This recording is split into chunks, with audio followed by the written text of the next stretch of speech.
অনেকদিন পর আমি এমন একটা টপিকস নিয়ে তোমাদের সাথে আজকে একটু কথা বলবো যে তোমরা ছবি দেখে বুঝতেই পারছো যে কার সম্পর্ক নিয়ে কথা বলছি। হ্যাঁ গাইস, দেখো, আমি আসলে উম, অনেক আইন সম্বন্ধে নিয়ে বিভিন্ন ভিডিও তৈরি করি, তোমাদের সামনে উপস্থাপন করি, কিন্তু এই ধরনের ভিডিও আমি কখনো আপলোড দেইনি। তো এই আজকে প্রথম দিচ্ছি। কি বলবো যে মানুষ এতটা নিষ্ঠুর হয় কিভাবে, কিভাবে সম্ভব? আমার ভাবতে অবাক লাগছে। আমার চোখ দুটোর পানি আজকে কেন জানি রাখতেই পারছিলাম না।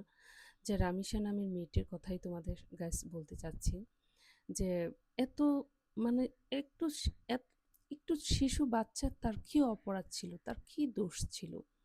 তো এই সমাজে বাচ্চারা কোথায়, নারীরা কিংবা শিশুরা কোথায় নিরাপদ পাবে? এমন একটা দুর্ঘটনা যা আমাদের জীবনে চলে যাচ্ছে বা আমরা দেখছি সমাজের মধ্যে, যা আমাদের মনের মধ্যে সারা বাংলাদেশে একটা দুঃখজনক বিরাট কাজ করছে। এর থেকে কি আমরা কখনো কি বেরোতে পারবো না? তাও জানি না। মানুষ কিভাবে এটা সম্ভব? আর একটা শিশু বাচ্চা, কি তার অন্যায় ছিল, অপরাধ ছিল? এমন নিষ্পাপ একটা শিশু, তার ভবিষ্যৎ, তার সৌন্দর্য, তার আগামীর দিনগুলো কেন সে নষ্ট করে দিল? এটাই ছিল বিধাতা তার কপালে রেখেছিল।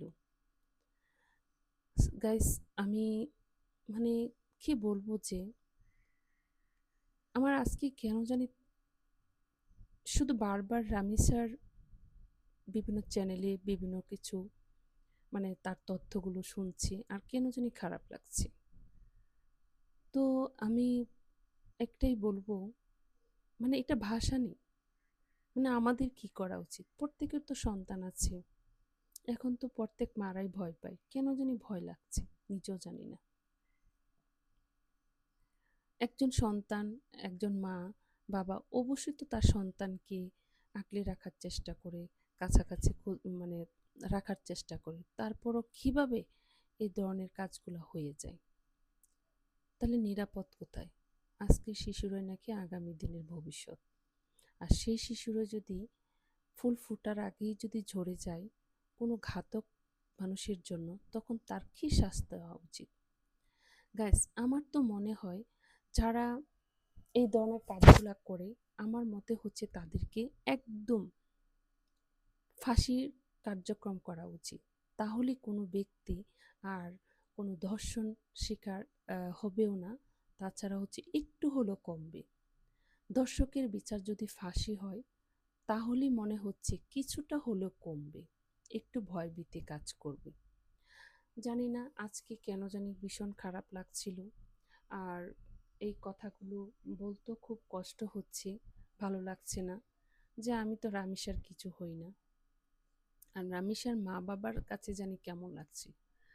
রামিসার বাবা একটা কথা বলছিল যে আমি বিচার কোথায় পাবো, কার কাছে বিচার পাবো, এরকম কথাবার্তাগুলো বলতেছে, অতি কষ্ট হয়তো বা বলতেছে।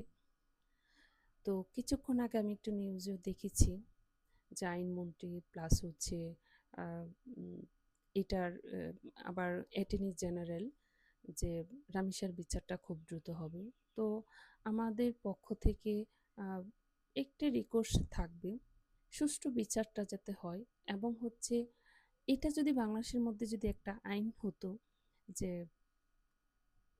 এই ধরনের কাজ যারা থাকবে, করবে, দর্শকের বিচার একটাই, ফাঁসি চাই, তাহলে হয়তো বা আমাদের সমাজে শিশুরা, নারীরা একটু নিরাপদ থাকবে। আবার তার একটা জবানবন্দি ১৬৪ ধারায় সে নিজে স্বীকারোক্তি করেছে এবং রামিসার সাথে কি কি হয়েছে সম্পূর্ণ স্বীকারোক্তি রেকর্ডও করেছে।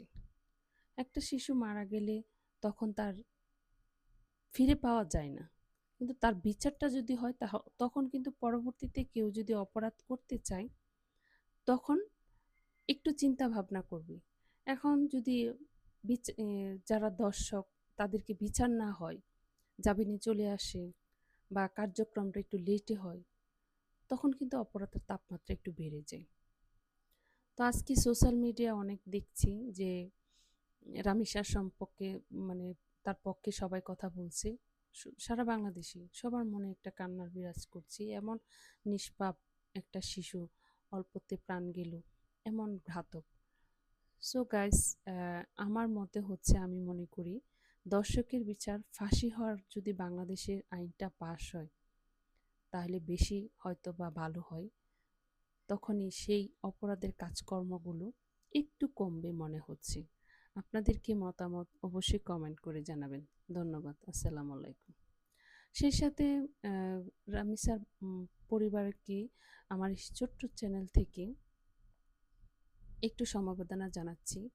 আর তাদেরকে সান্ত্বনা দেওয়ার মতন কোনো কিছুই আমাদের মধ্যে নেই।